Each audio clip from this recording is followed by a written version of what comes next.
We are here for Ebook Joint for another session. And we have our author for today. I'm not alone. I do have my author, the author I'm featuring today, the author of the week. It's Stella, and she's here with us. And we're just gonna take a few minutes, watch a video as she settles and as I settle myself also. So watch the video for a few minutes. It's gonna play as we get ready. And as we share, invite your friends. As we watch the video, make sure you invite your friend, tag your friends. I know there were so many people who wanted to be tagged. So if you know someone who wanted to be tagged for this video to watch Stella today, invite them, and we're gonna go from there. So welcome, watch the video as we continue. Thank you.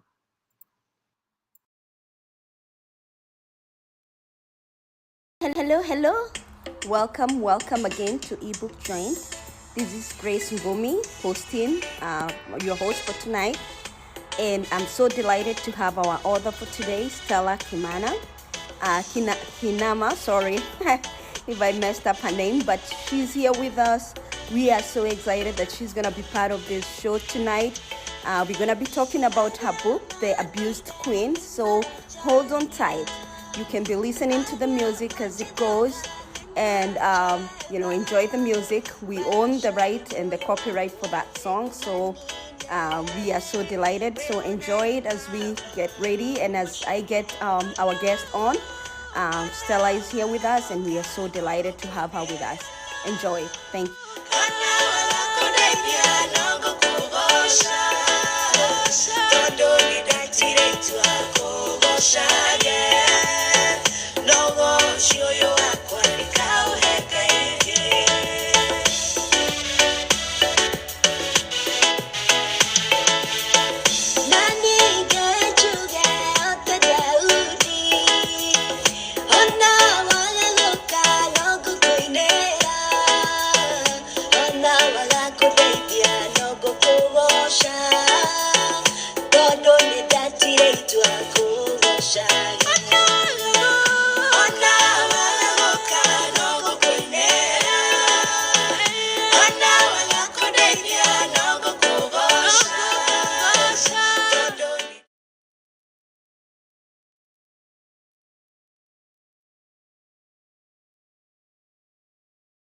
Guest on. Stella is here with us, and we are so delighted to have her with us. Enjoy. Thank you.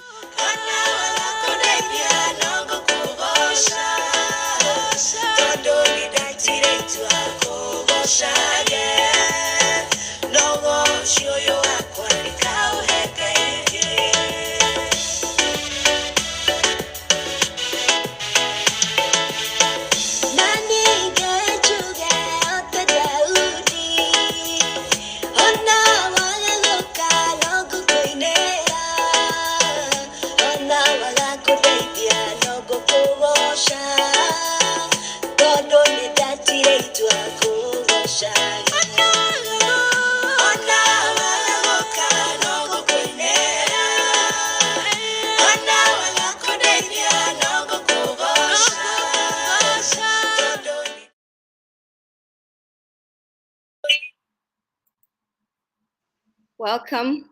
Um, welcome. As we said, we're going to tag as many people as we can.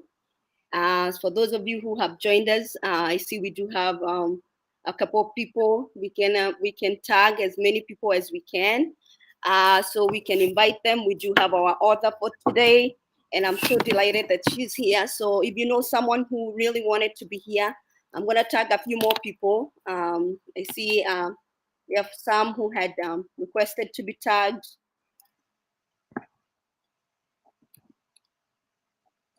So I'm going to tag a few more people as we get ready.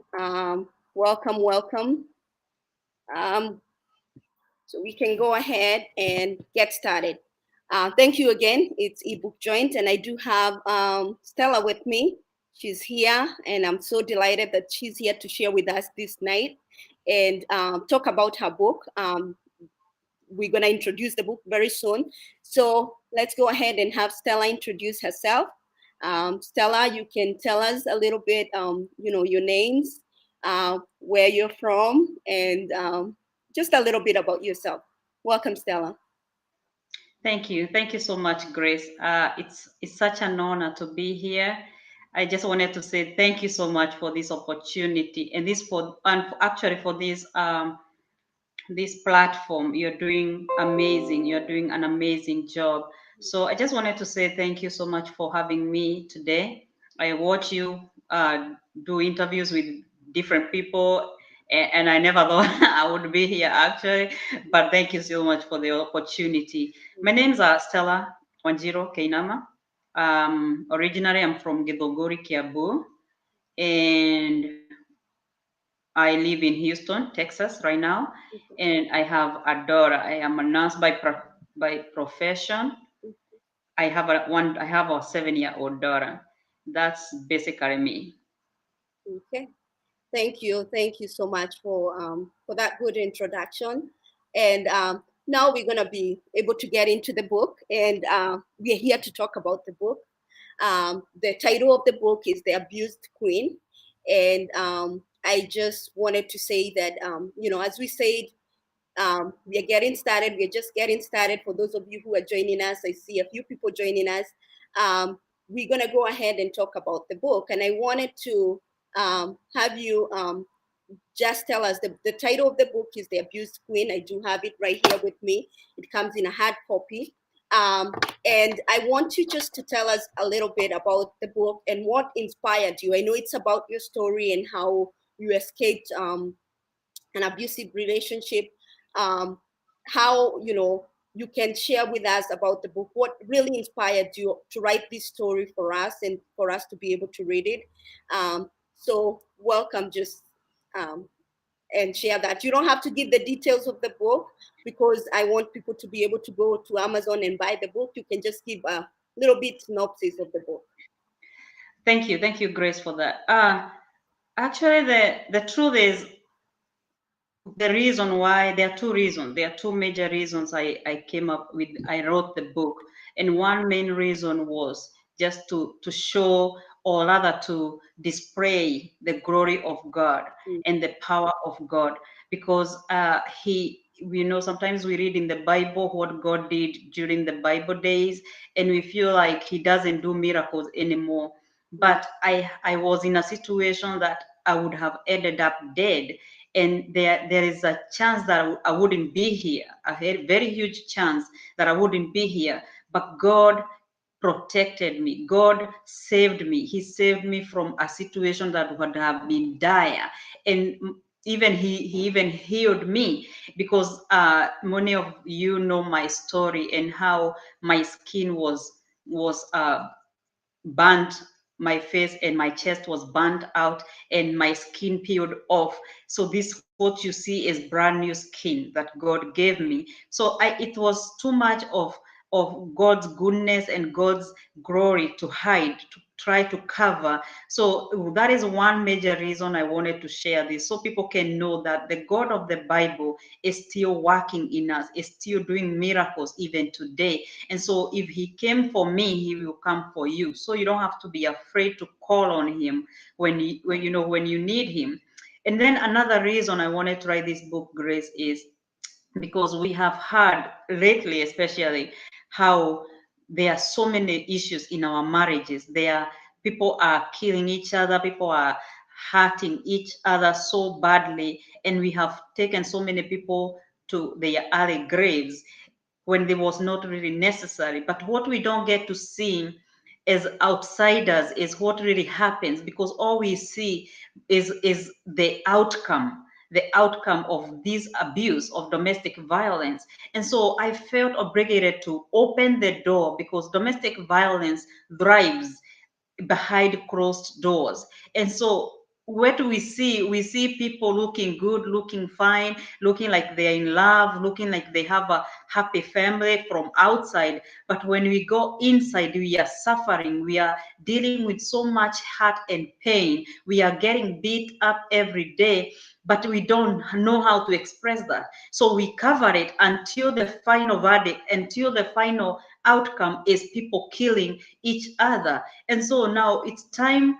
we address this issue. And I felt like, in fact, I didn't want to share my story, because of course, I'm a Kikuyu woman, and in Kikuyu women, we are told, mutumia ni gotumeria. For those that don't understand that, that means a woman, you keep the secrets of your home.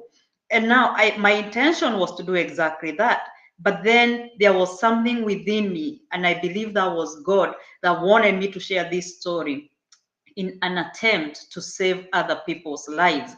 Because when we open the door and show people what really happens before we come to an outcome of killing each other, before we come to an outcome of how mine ended being abused, I ended up in a hospital. Before we get there, what really happens between two people to get to that kind of an outcome. So I really wanted people to know, so that you can look in your own situation and see, is this so my situation is abusive? Because Grace, I didn't know I was in an abusive marriage Yes. until way later. Because to me, abuse was someone slapping you, someone kicking you, and it didn't happen for the first 4 years. Yeah. So it didn't really happen in me. Like, I didn't know this is what abuse looks like.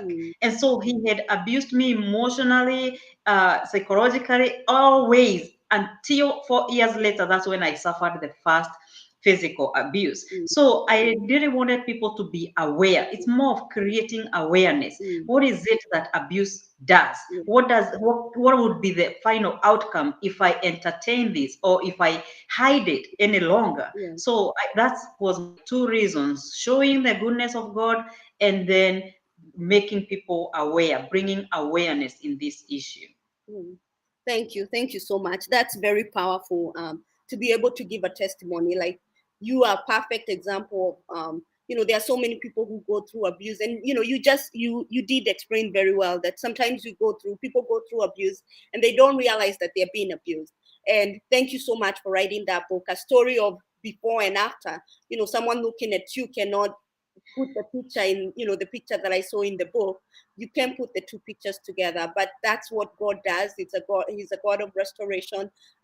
He was able to restore you and save you from, from the situation you are in. And thank you so much for writing the book about that.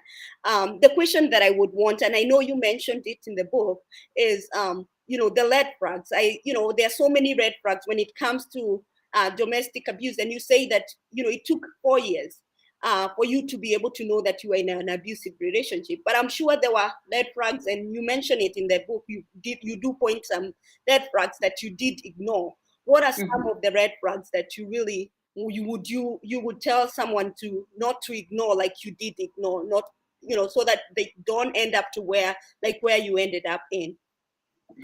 Thank you, Grace. There are many. There are several red flags you can actually see, and the main ones. When we are dating, unfortunately, we put a certain face forward. We put a certain front. So we show the fake us. We cover all our faults. We cover all our mistakes, and so we show. And so when I'm dating someone, I'll show the perfect Stella, but I'm not perfect, and they will show their perfect self. And so when we get into a house, that's when the cover blows out, because you cannot pretend for long. And so that's what happened in this situation. The truth is, because I did not expect, I have to mention that I grew up in a single parent home, not because of abuse, but my dad died when I was 10, 9 or 10, around there. So when he died, I watched my mom raise us alone.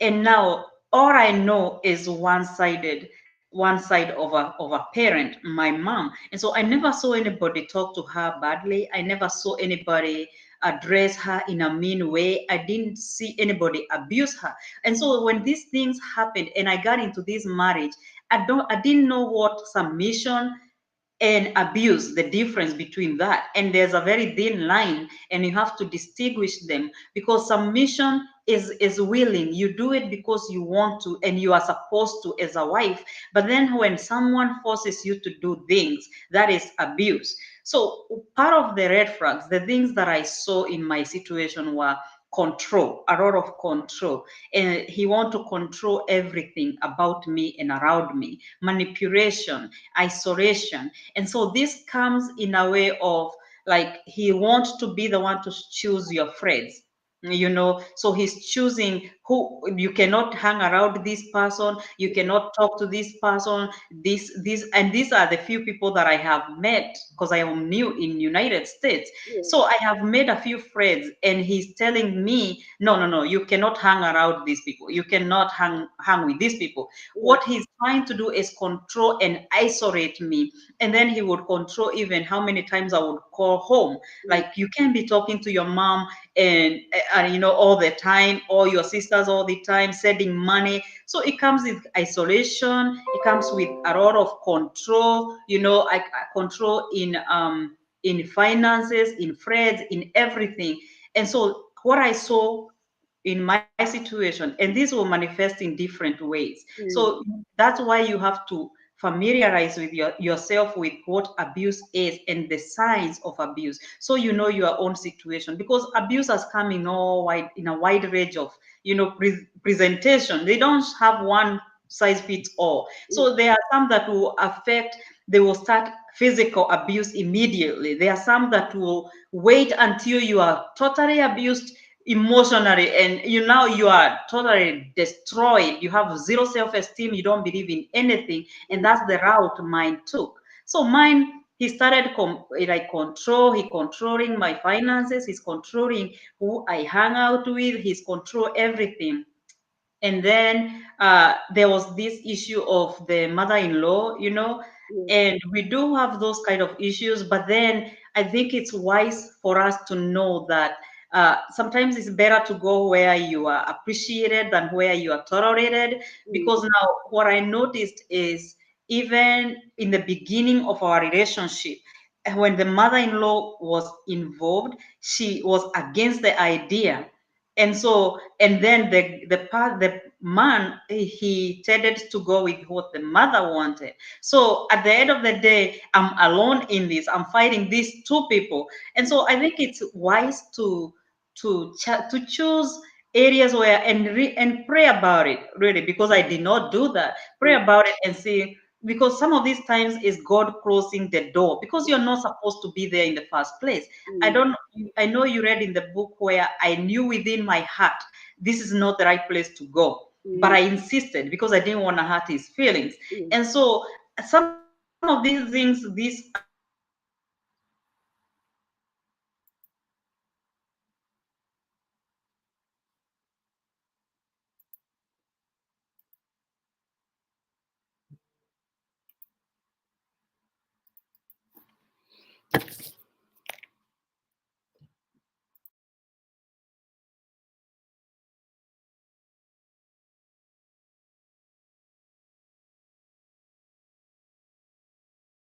very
Sorry, we had to take a quick break.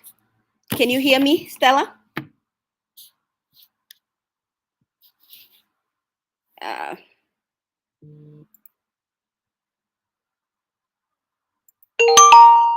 I can hear you, but can you hear me?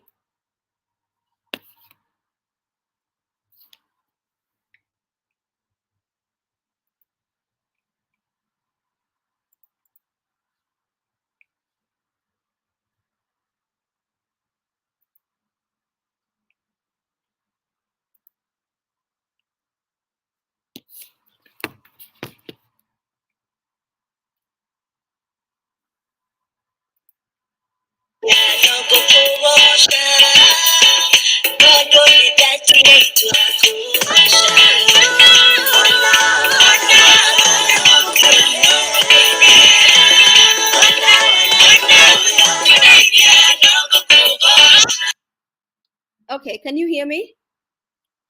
Do you have earphones? Earphones? No earphones. Okay.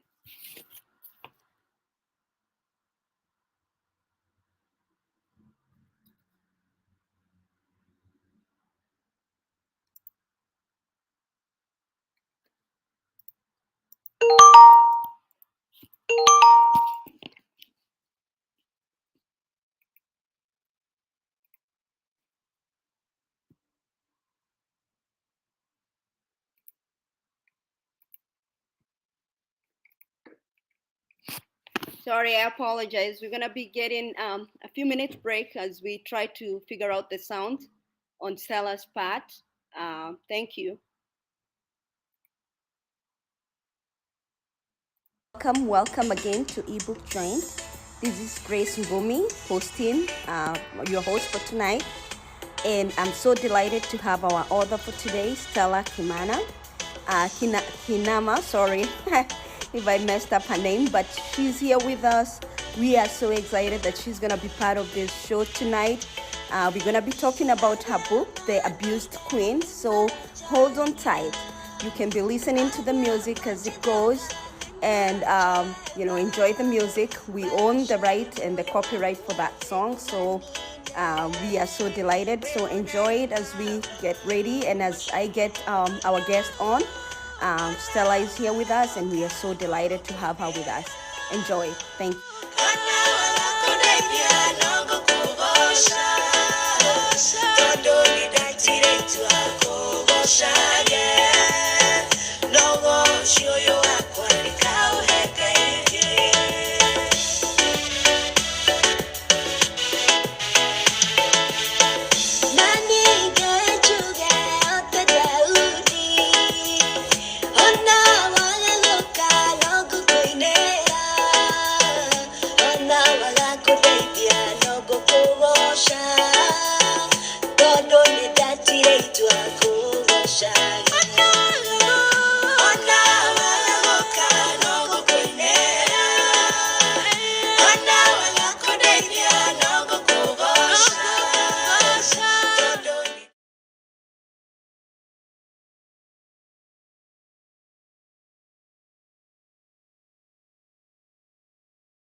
Grace.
Go. Grace, Welcome again. Can you can you hear hear me? me? I can hear you. Can you hear me? Yes, I can hear you now. Okay. I think we a little bit we are okay. And I apologize for that. I think this will be the last time I use this app. Yeah, I think I can't connect through the phone either, so Yeah, I don't know. yeah. I think it has an issue. I reached out to them today again, but it seems like we still have the same issue I had last time. So, I apologize for that. It will. That's fine. So we can move on. I don't know where you had gotten to the point. We were talking about um, you know, the lead flags, and Yeah. yeah. So if you can, the only thing that I can tell you is that try to keep like speak slowly, because sometimes when you speak a little bit, that's when the voice, it loses the voice. Oh, Yeah. I need grace for that. Okay.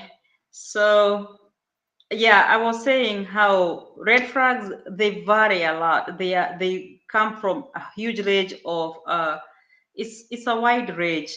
And what you need to know is what is normal. You know, what is normal, what is a normal relationship? Does it look like? How does it look like? So you can see the abnormality when there is an abnormality. Usually they try to control, an abuser will try to control your movement, control who you are hanging around with, because after all, it's about power and control. Mm. You know, so they will control who you hang around with, they will control what you do with your money. Like my situation, he took control of my money so much that at the end of every month I gave the whole money to him because I thought that was what submission looks like, you know. And so when I gave the money, he would share it among the bills. And you know, I'm not making much because I'm just new in America, so I'm making the minimum wage. And so when I give him the whole check, I have been left with nothing. And so he will use the money to pay for the bills, and then um, I'm left with penniless. And so that way, the way they do, why they do that is because they want to make sure you don't have any extra money. And so if you decide to leave, you can't just leave because you need money to relocate or to change your lifestyle, you know. Mm, So that's why they control your finances. And so I would suggest, if someone wants to be in control of the finances in the family, it should be a shared responsibility, to where even though we have a same joint account, I have access just in case something happens. I have access to the money, and the other person have access to the money. It's not just for you to keep and cheap for me what I need, like little pieces of coins. You know what I'm saying? mm. Also, be careful when someone is trying to not audible. Someone is saying we are not audible. Oh, So I don't know. Can they hear us? So I can. let me ask.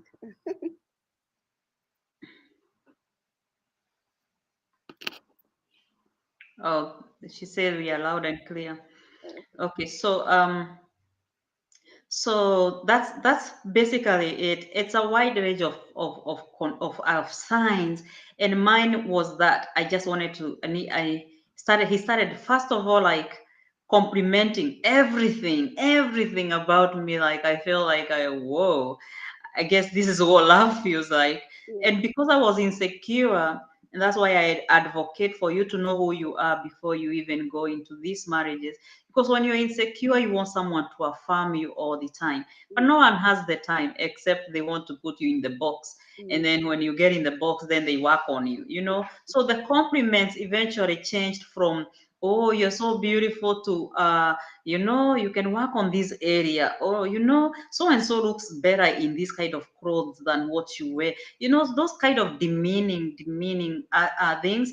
And some of them will tell you things like, oh, you are ugly, oh, you are fat, you are this, you are that. Those demeaning words, they are not building you, they are pulling you down. They're mm, not building your self-esteem, they are making you feel bad about yourself. mm, That is abuse, and those are red flags. yeah, If they are trying to compare you with so and so, that is abuse, and you have to watch out for that, because mm, you cannot be anybody else, you can only be you. So when you're being constantly compared, I wish you had a shape like so and so, I wish you had a figure like, you know, those things, they demean you, they bring you down. So you cannot be the best you when someone is showing you how you would have done better if you look like so and so. You are supposed to be you and own who you are and be comfortable with who you are. mm. I hope that answered the question. It did. It did. It's very, you pointed it very well that control, it starts Mm-hmm. with control. You know, it might not start right away. It starts with those, controlling things and controlling ways that, they try to control you. And, they eventually, it gets to a point of physical. What would you tell someone? I know, it's one of the questions that I asked the other day, but I asked someone else the other day, what would you tell someone who is in an abusive relationship right now? What would be the greatest advice you would give them at this point? If someone, you have pointed out very well the red flags, and they have realized, for sure this is an abusive relationship that I am in, what would be the best advice you would tell them right now?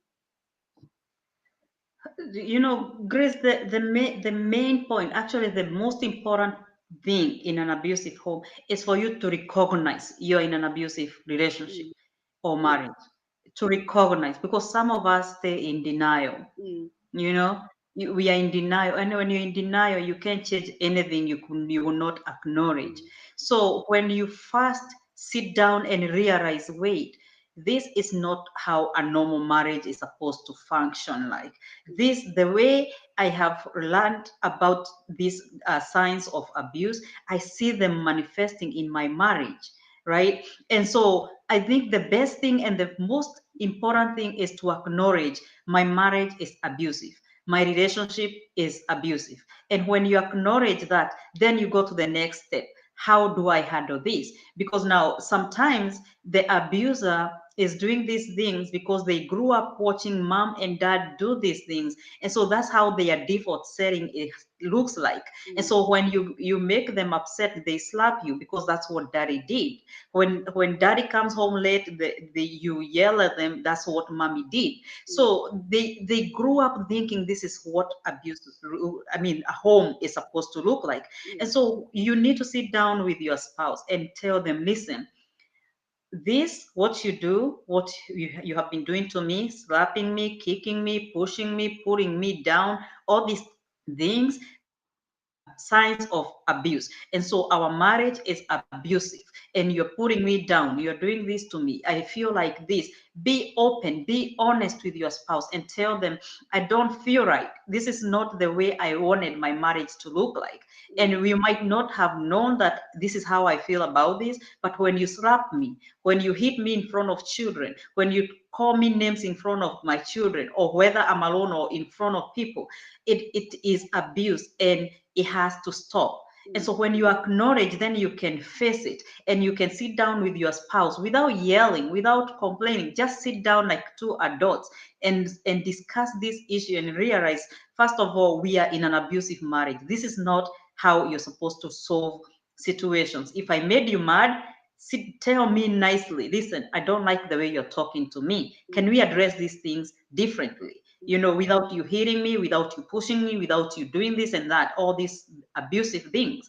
And so hopefully the spouse is understanding and mature, that they will feel like, oh yeah, by the way, this is not right, and if it's abuse, it need to change. But sometimes it angers them, and so they will react to that. And so they'll tell you, oh, so who are you, you're going to tell me this, that, you know, they'll come up angry, and they might even be more aggressive, you know. So I think the best thing is, when you realize you're in an abusive home, then you sit down with your spouse. If he's someone you can, you know, rationalize with, you can talk with, a mature person.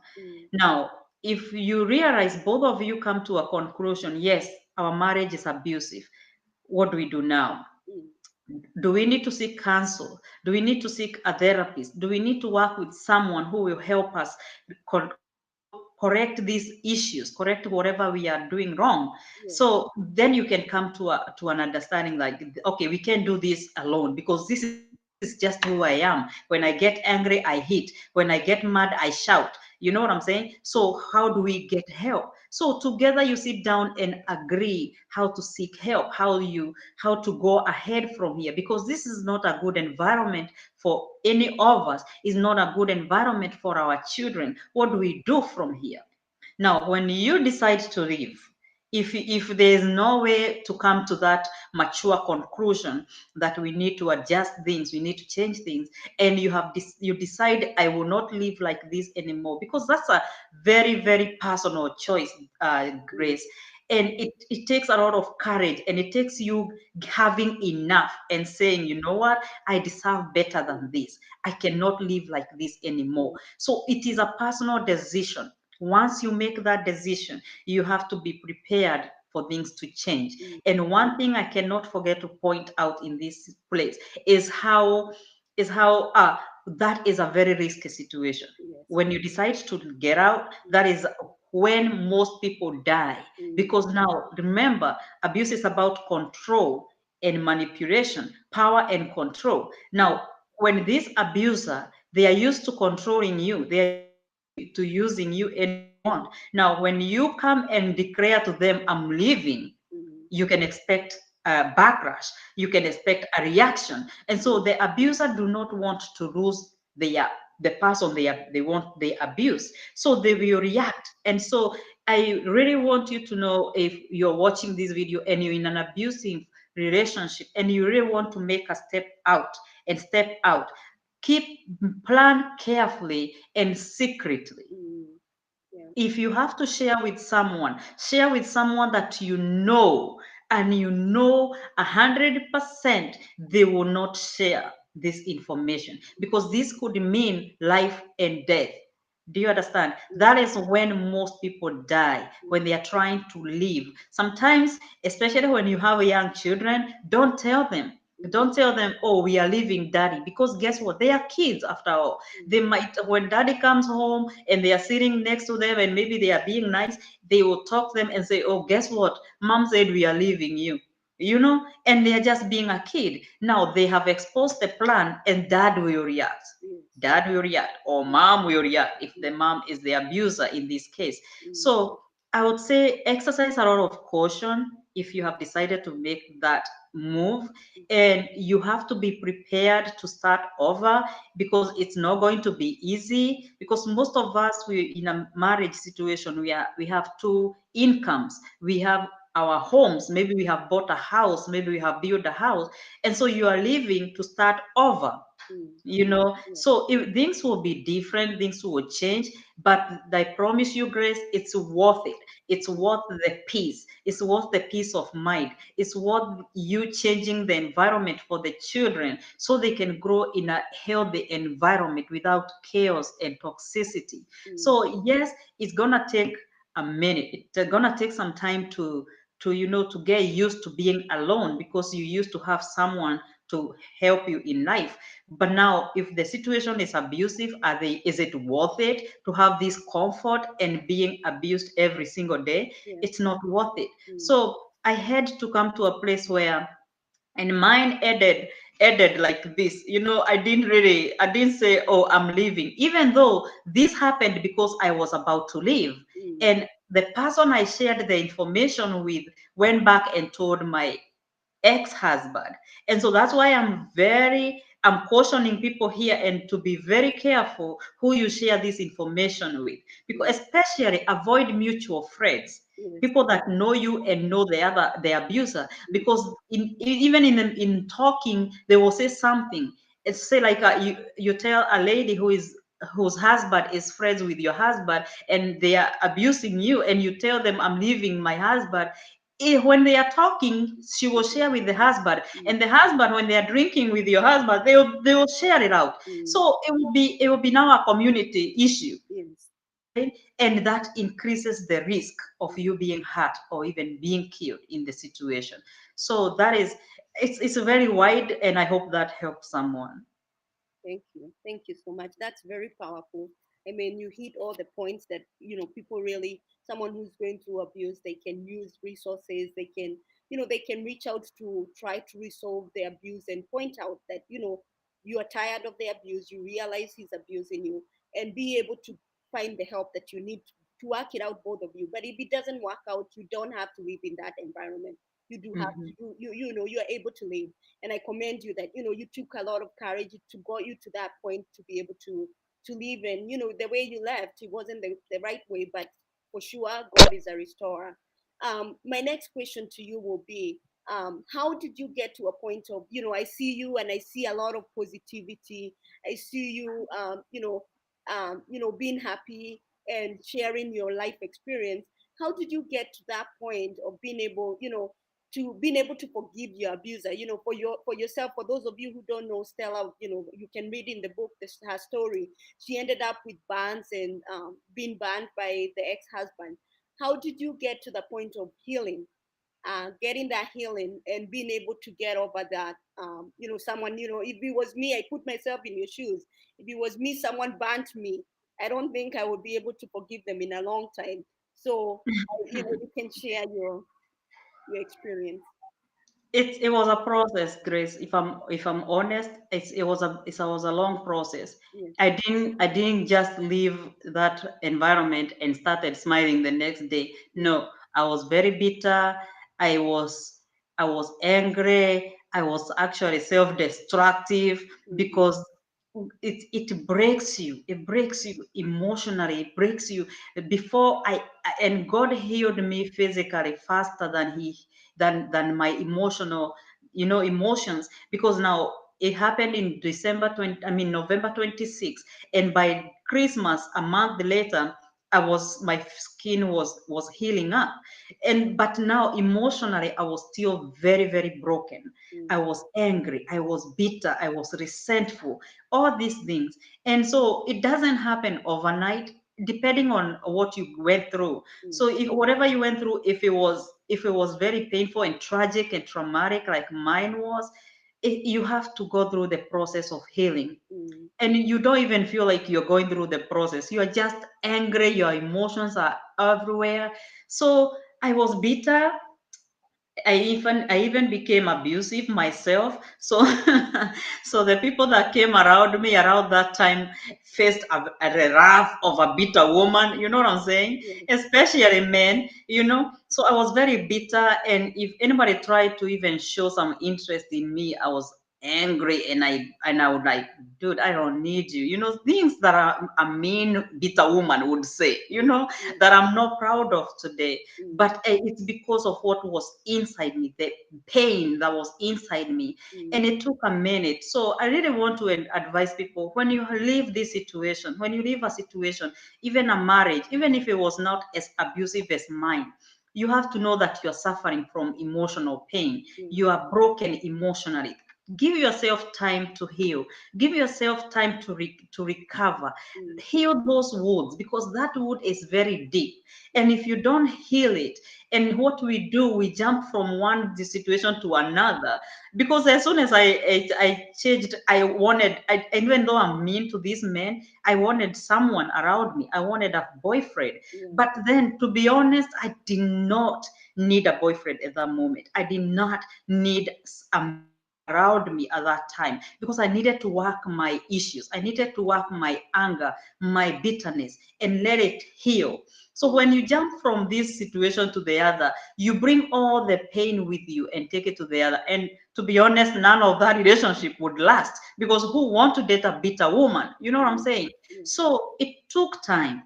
Mm. You have to go, there's this process of healing grief, because when you separate with someone you love, that's a loss, that's a form of loss. Mm. And you have to go through the healing process, and it starts with denial. You are like, are you serious? Did he really do this to me? Yes. Like, I cannot believe this happened to me. And Mm. then you go to anger. You are angry, like, oh, how can he do this after being with me for 5? I mean, I gave this dude a child. How can you do this? You were angry. You go through that process. It's a process about, if there's denial, there's anger, there's bargain. You feel like, what if I did something different? Maybe this situation will be resolved. Mm. Maybe I would change the situation. Then there is depression, when you realize, oh man, this thing is happening to me.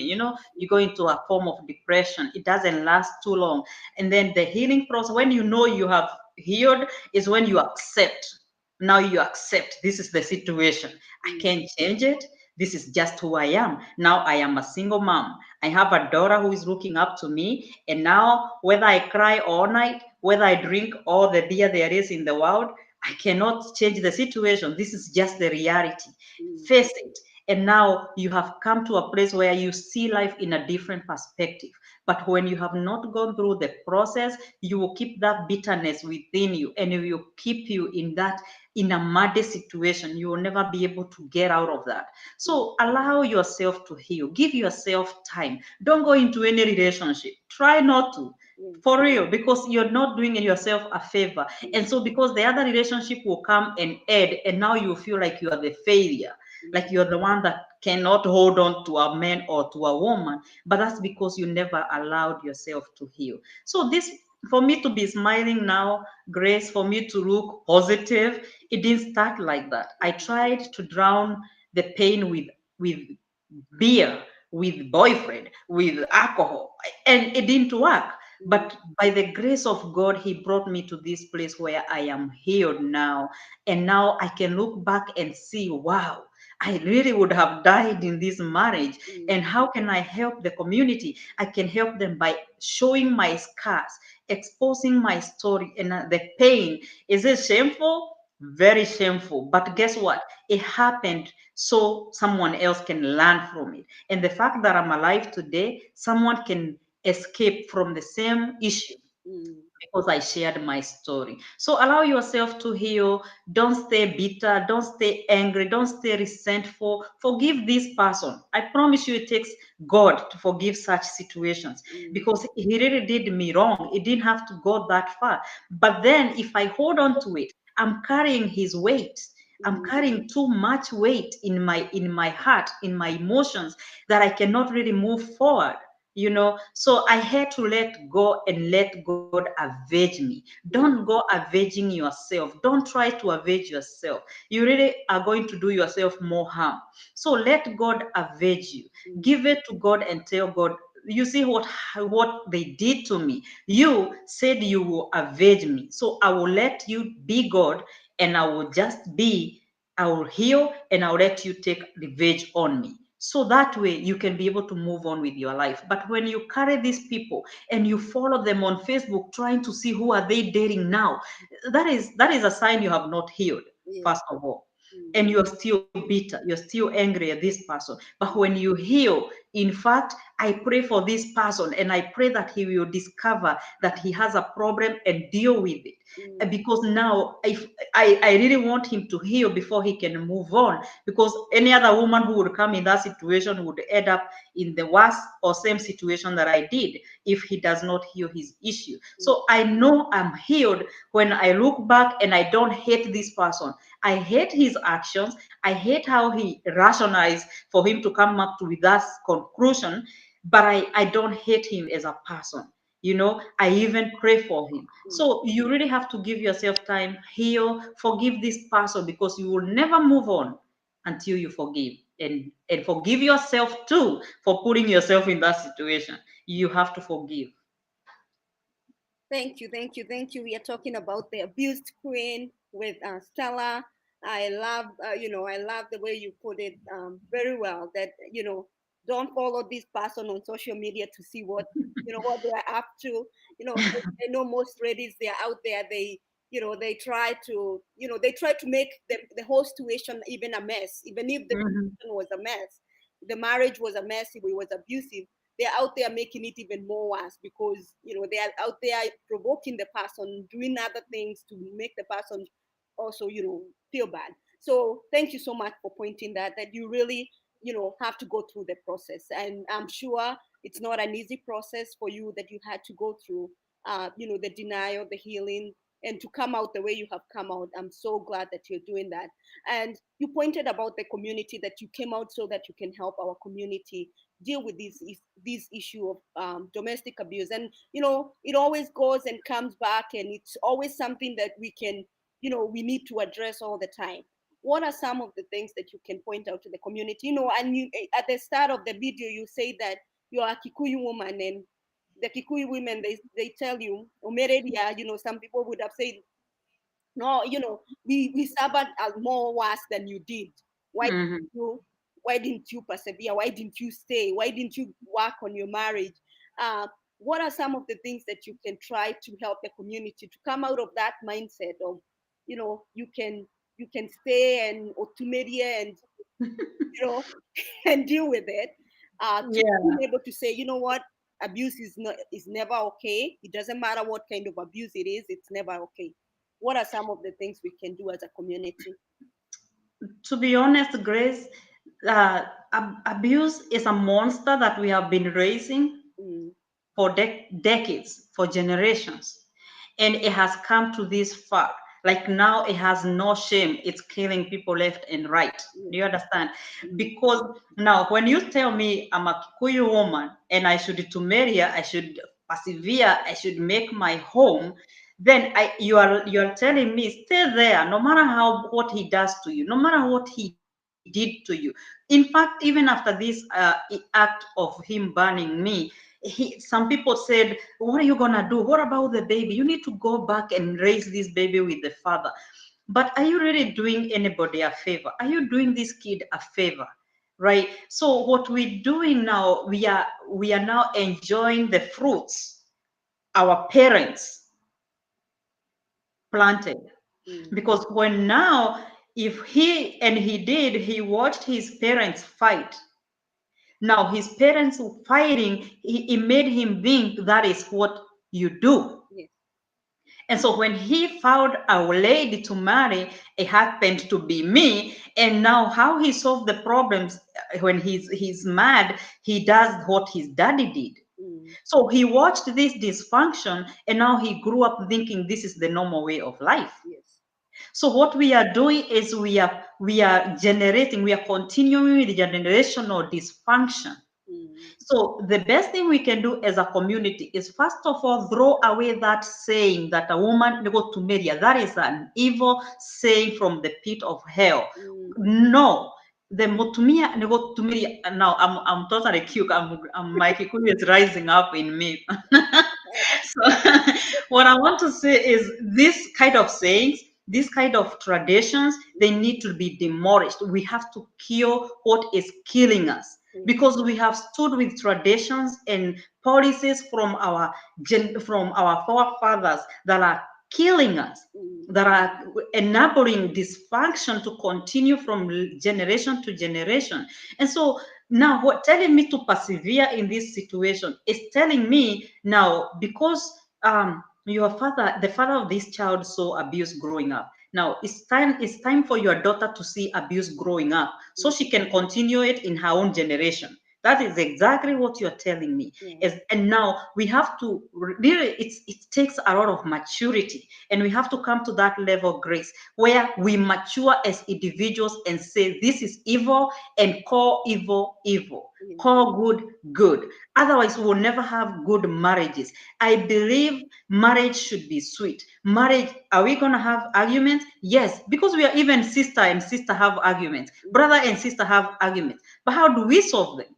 Do we have to kill each other? Do we have to end up in early graves? We don't have to. And so we have to come to a place where we admit, yes, this is evil. It has to be dealt with. Mm. Open our doors. And when, especially as Kikuyu women and as our Kenyan community, whether in America or wherever we are, when someone comes and shares their story with you and tell you, this is, my home is chaotic, my home is abusive, my spouse is doing this, men, do not take that information and make it a gossip. Yes. Please do not do that, because if anything happens to this woman, you are accountable to that. Yeah. You are supposed to be your sister's keeper. There are people I shared with, and like I said, they are the ones that betrayed me. Mm. Do you understand? Yeah. They are the ones that made situation worse. And so if I was to die, I was to die because this person went behind my back. And instead of holding me and showing me, oh, don't worry, I got you, and helping me where they can, they went and made the situation worse. We have to outgrow this immaturity. We have to really grow up. When my home is destroyed, do you think that makes you us thrive better? You know, we thrive better as a community. And so we have to hold hands and say this is evil, and it has to be dealt with. And so I've seen men, when one of us called the police to come because we are afraid for our lives, now they make you the bad guy.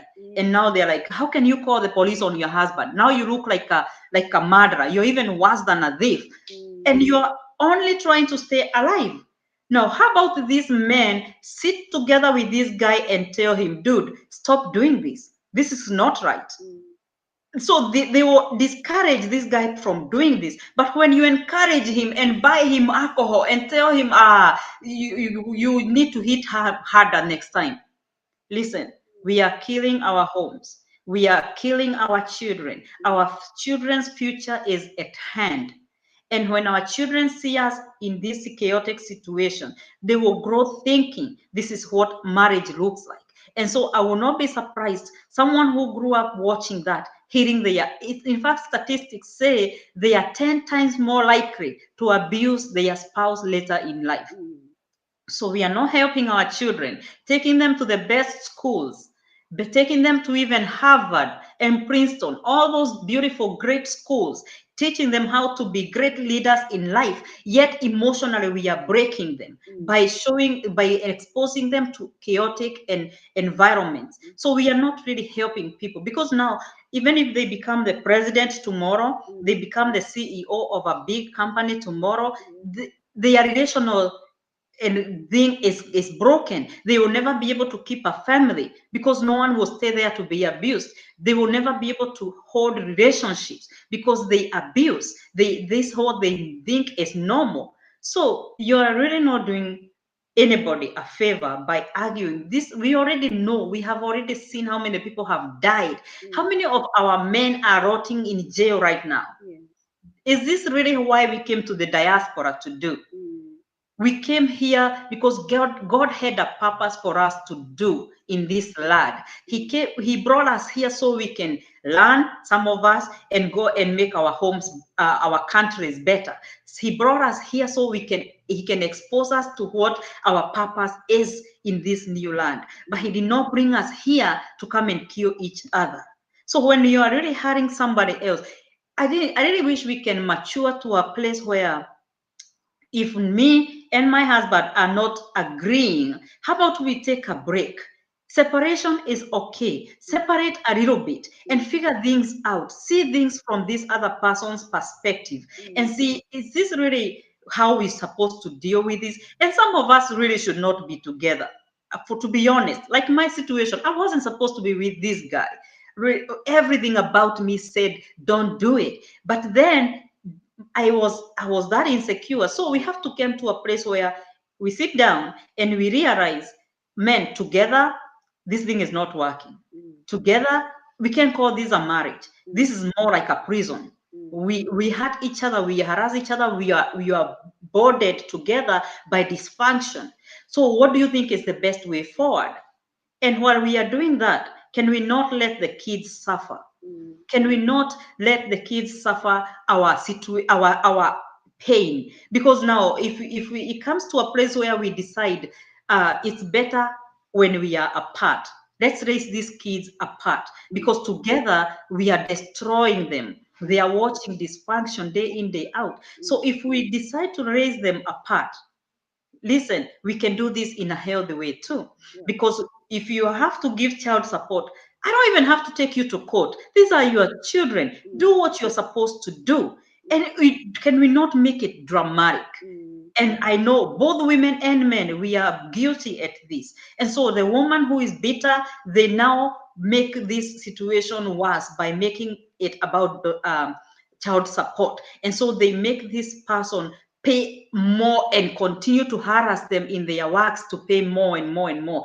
Come on, put yourself in this person's shoes. Can we not use the kids as pawns to hurt each other? Can we at least be mature enough to know that their future is in our hands, and there's a reason God trusted those children in your hands. One of you has to be mature enough to worry about the children, for God's sake. And so I really pray that as a community, we will get to a place where we realize this is evil and we have to address it. This is evil, and we cannot support this brother for abusing his wife. We have to tell him, like, Grace, don't hit your wife if you don't want to go to jail. Because guess what? Especially the men that are listening, when these guys encourage you to come home and beat your wife, and they tell you, oh, when they become nurses, they need to be beat up, because I've had such situations. So now when they encourage you and you come home and beat up your wife and you end up in jail, now guess who comes to your house after you leave? These very people that were encouraging you, they are trying to get in your wife now. So you have to be wise. You have to wise up. I'm sorry, maybe I went too far, but it's just the reality. Yeah. No, you know what? That's the reality. And I understand, in our community, you hit the nail where it is that in our community, we usually shame the victims. The victims become the people who are shamed, because you shouldn't have called 911. You should. But when you are afraid for your own life, you have to do what you have to do. So, Yeah. as a community, we really have to be able to address those things, and you really hit it where it's supposed to be. That men, even women, some women are abusive too. So it's not just men, but in our community, we really have to address this. That you would rather have, be alive, have your daughter or your son alive than having them dead and married. I've had that. Those are the things that we have to make our community be able to understand. And thank you so much, for a detailed and a well,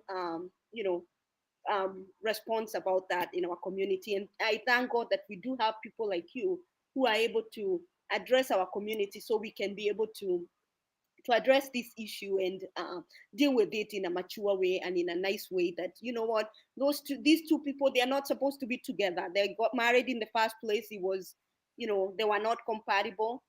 They can separate ways and stay alive and take care of the Mhm. kids together.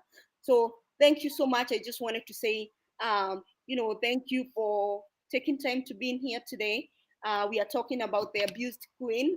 It's the book, Stella's book, and I want Stella to tell us where we can get the book. And maybe she can mention. I know I mentioned it earlier. What format it comes in? Welcome, Stella. Yeah, right now it's only on hard copy, and it's available on Amazon. It's also, you can also go onto my website, skiinama.com, and uh, or if you within US, you can, inbox me. I can send you a copy. I do send people some copies, and that is the where you can get it. Okay, thank you. It's a very powerful book. It's actually, a very interesting book. Let me say, I read it very quickly and, got through it. It's very interesting. It's sad at the same time, but I'm glad that God has restored you and He has, brought you here so you can be able to share this story with us. I didn't know if there's anything you wanted to add. You can add a few points, and you can finish by telling us if you have any other projects that you're working on. You have a YouTube channel. You can mention it to us. Thank you. Yeah, so I do have a project of raising uh, mature people. I tell them they are queens and they are kings. I don't know if you can see it. That's a queen. It says, "I'm a queen, love me right." And this one is for the kings, because we can't make a community with only queens. We make a community is comprised of men and women, and so I'm empowering people and really asking people to join. It's more of a movement whereby you working on your own issues and the other person work on their own issues, and that's why the shirt says king up. you know you king up, and the queen is supposed to queen up. Mm. And so these t-shirts, you can inbox me. People have been really doing this because they believe it's time we have beautiful marriages again, beautiful homes again. And so we're gonna start with our own self. Domestic violence is so major, and it has plagued us for years and years and years. And the reason why it doesn't die, I believe, is because we go in as 240 individuals, right? And so when I have my own issues, he had his own issues, and so together is a situation, it's a chaotic situation. What if I work on my issues, especially those of us that are single? If Mm. you work on your issues before you even commit yourself to somebody else, I promise you life will be very different.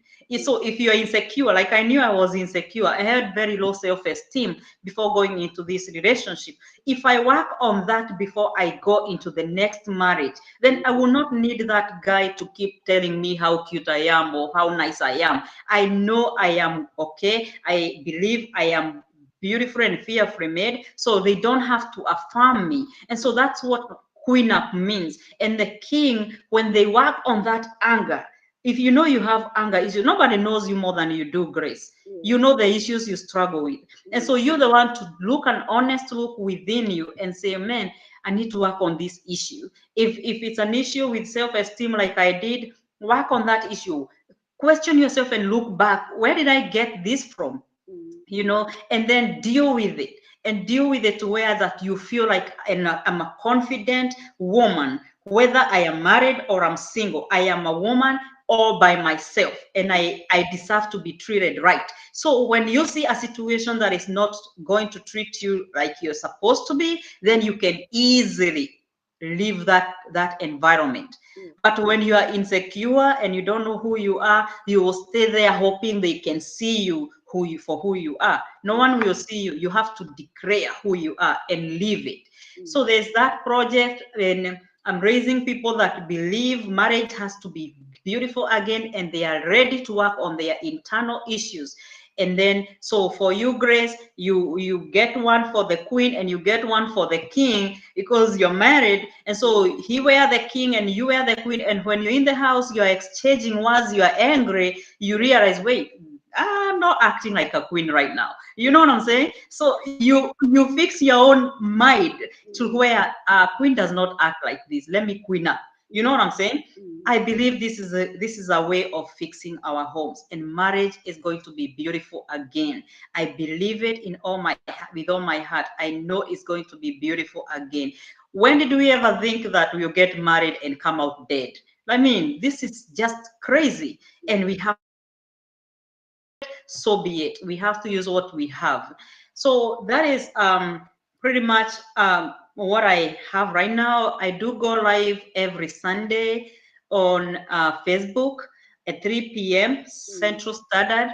So if you want to follow me, you can go ahead and follow me. I've talked about domestic violence and all these other issues that we need to address from within. So for anyone that's watching, you can go ahead and follow me on Stella Kiinama or Stella Kiinama TV. And that's about it. Thank you. Thank you so much. Let me take this opportunity to say we were so honored to have you being part of being with us tonight. It was such an honor. Everyone who was listening, to our listeners, make sure you get the book, you get the t-shirts, as she said, queen up, king up. You know let's support our sister, and listen to her every Sunday. I usually, actually, let me tell you, my husband was a big fan of you before I was, because he was listening to you on Sundays. So Oh, I'm so delighted to be able to to have met you and to have listened to you. I just want to point out, I don't know if anybody who's listening to us, they have any questions, they can shoot it up on our comments. If anybody want to comment and say something, I see some comments there. Thank you so much. I see Jane Warobi saying that Otumeria no more. Yes, we need to be able to speak up and say abuse is not okay. Sarah Kagasha, you mentioned that our community treats the abusers as the victim. Yes, that's true. They are told, they become the victims, but well, in the real sense, nobody want to find out what they did. For someone to be able to call a 911 call, make that phone call, it's not an easy thing to call on someone you love and the father of your children. So so the community doesn't want to know that. They just want to tell you, tell people not to call 911. So thank you so much for everyone who joined us. I see Gladys Minor, thank you so much. I don't know, Sarah, do you want to shout out to anybody who joined us? yeah, I see a lot of them. I see Ann Peters, I see Sarah Kagasha. Thank you so much. Jen Ken Warobi. Thank you so much. Gladys Minor, thank you, my friend. Thank you so much for joining. Peter Wachila, Annette Karangi, thank you so much. Wilson Minor, Annie, thank you so much. Everyone that's joined, Sarah Kiho, thank you so much. She bought a book the other day. And if you do not have a copy, thank you. If I didn't mention you, please do not be mad. That's the people that I can see. Mukami Favored, Lindsay Richard, thank you so much for joining. So if you do not have a book, listen, this book is not only good for you, it's good for your children, and I really applaud the parents who are not just, actually parents are buying t-shirts for their teenager sons and daughters. And I'm very, very proud of that, because I know when when they grow up with that mentality, they will treat each other like kings and queens that they are supposed to be. And so this, I have had teenagers that have read the book because I have written it with the simplest English. I'm sure you saw that, Grace. Yeah, so anybody can understand it. So do buy this book, put it where people can read it, even your teenagers, because guess what? Abuse starts even in school when they are starting to say, oh, I have a boyfriend, I have a girlfriend. It starts right there. And there are some kids who are coming from these broken homes, or abusive homes, and so they think they can hurt anybody. And so when they come and date your daughter, that daughter has a chance of being abused. So don't leave your teenagers out. Don't leave them out. Let them know. Let them be aware of this, so that way we can kill this monster once and for all. Thank you so much, Grace, for having me. I really enjoyed this conversation. Thank you so much. Thank you. Me too. I enjoyed it. Let's continue reading books, getting books, discovering new authors, new titles to books, and welcome, welcome. This is Ebook Joint. You can join our group.